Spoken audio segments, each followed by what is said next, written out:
Hello दोस्तों, स्वागत है आपका एकेडमिक पाठशाला में। अभी हम लोग समझेंगे सुनामी के बारे में, कैसे ये ओरिजिन करता है और क्या होता है। ओके, तो सुनामी क्या है? एक्चुअली ये जैपनीज वर्ड है। क्या है? जैपनीज वर्ड है ना। Tsunami is a natural phenomena which is directly related to earthquake, है ना। ये अर्थक्वेक से डायरेक्टली रिलेटेड है। ओके, इसको हार्बर वेव भी बोलते हैं। ये जापान को ज़्यादा जो है प्रभावित करता है। और जापान, इसीलिए जापान को बोलते हैं रिजिलियंट कंट्री। कैसी कंट्री? रिजिलियंट। रिजिलियंट का मतलब होता है कि अगर आपको किसी भी तरीके से हार्म हुआ है, मतलब नुकसान हुआ है, और आप उसको जल्दी से रिकवर कर लेते हैं। इस तरीके से आप अगर अपने आप को अपने आप को बना लेते हैं, अडॉप्ट कर लेते हैं, तो समझो आप कैसे होगा, रिजिलियंट पर्सन या रिजिलियंट कंट्री या रिजिलियंट सिटी, कुछ भी रिजिलियंट हो सकता है। ओके, तो ये ओरिजिन कैसे करता है? ये अर्थक्वेक से डायरेक्टली रिलेटेड है, जैसा कि मैं बता चुका हूँ। क्या होता है कि दो प्लेट्स में मूवमेंट होता है और जिसकी वजह से यहाँ पर वर्टिकल मूवमेंट ऑफ वाटर होता है, और जिसकी वजह से ये क्या होता है, वेव ओरिजिन हो जाती है। और ये वेव धीरे धीरे ये एकदम से बहुत बड़ा रूप ले लेती है ना। फिर यहाँ पर आसपास की चीज़ों को बहा के ले जाती है। ठीक है, सुनामी डायरेक्टली रिलेटेड है अर्थक्वेक से। वोल्केनो सुनामी भी होती है, वोल्केनो भी डायरेक्टली रिलेटेड है अर्थक्वेक से। ओके, कुछ इस तरीके से वेव्स आपको देखने को मिलती हैं। ये इस तरीके से बहुत ही हाई वेव्स देखने को मिलती हैं। अब क्या इंडिया में कभी ऐसा कोई सुनामी आया? बिल्कुल आया। इंडिया में आया था 26 दिसंबर 2004 को, है ना। ये सुमात्रा, ये इंडोनेशिया का पार्ट है, और ये अंडमान निकोबार। तो यहाँ पर क्या हुआ, इंडियन प्लेट और सुमात्रन प्लेट, कौन सी?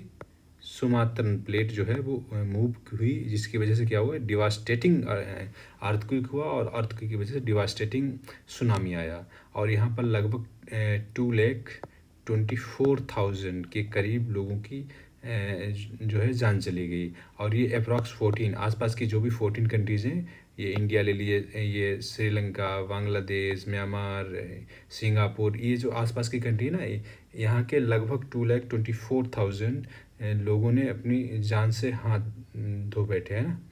तो इसके बाद आफ्टर दैट जो 2004 में जो सुनामी आया, उसके बाद इंडियन गवर्नमेंट हमेशा जो है पोस्ट रिएक्ट करती है, यानी कि कोई काम हो जाता है उसके बाद रिएक्ट करती है। तो उसके बाद क्या किया इंडियन गवर्नमेंट ने? एनडीएमए बनाया, national disaster management authority. Okay, national disaster management authority बनाई। कब बनाई? 2005 में, यानी कि दिसंबर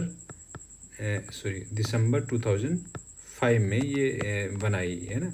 तो कौन सा एक्ट था? एनडीएमए एक्ट, एनडीएमए एक्ट 2005, है ना।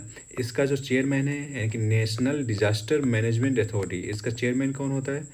प्राइम मिनिस्टर, यानी कि पीएम। और मैक्सिमम नंबर ऑफ मेंबर्स कितने इसमें हो सकते हैं? 1 चेयरमैन, ये चेयरमैन है, मतलब प्राइम मिनिस्टर जो है वो चेयरमैन होते हैं। और मैक्सिमम 9 अदर मेंबर्स हो सकते हैं। कितने? 9 अदर्स हो सकते हैं, है ना, अदर मेंबर्स। ओके, ठीक है। तो अभी आपने समझा कि सुनामी कैसे ओरिजिनेट करता है। ये डायरेक्टली रिलेटेड है आपका अर्थक्वेक से, और इस तरीके से कुछ वेव्स आपको देखने को मिलती हैं। इंडिया में भी आया था 2004 में। आफ्टर दैट एनडीएमए बनाया गया। एनडीएमए का हेड होते हैं प्राइम मिनिस्टर, और मैक्सिमम मेंबर हो सकते हैं 10 इंक्लूडिंग चेयरमैन, यानी कि 9 अदर्स मेंबर्स। तो टोटल मैक्सिमम कितने हो सकते हैं? 10 मेंबर्स हो सकते हैं।